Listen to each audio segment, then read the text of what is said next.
সখী চিত্ৰলেখা মোৰ সপোনৰ এজন কোঁৱৰৰ দেখিছিল। এজন সুন্দৰ কোঁৱৰ। তেওঁৰ প্ৰথম দেখোঁতে তেওঁৰ প্ৰণাম কৰিছিল। পাৰিবানে সখী মোৰ সপোন কোঁৱৰজনক আনি দিবলৈ? কোৱা সখী পাৰিবানে?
সখী এইজন তোমাৰ সপোন কোঁৱৰ হয়নে?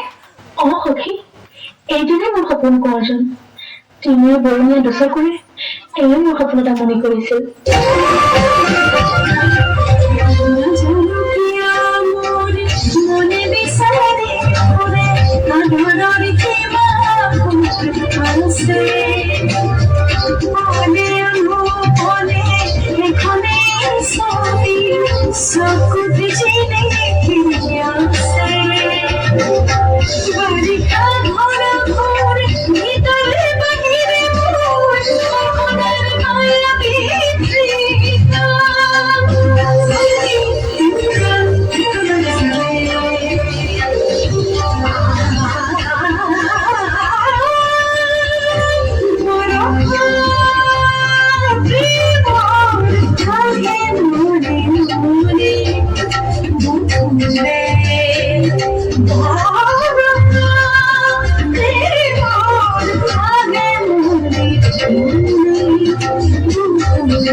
সখী চিত্ৰলেখাই তেওঁ নিজৰ মায়াবী শক্তিৰে অনিৰুদ্ধক উষাৰ ওচৰলৈ লৈ আহে আৰু বহু যুদ্ধ বিগ্ৰহৰ মাজত বান ৰজাই উষা আৰু অনিৰুদ্ধ বিবাহ কৰাই দিয়ে।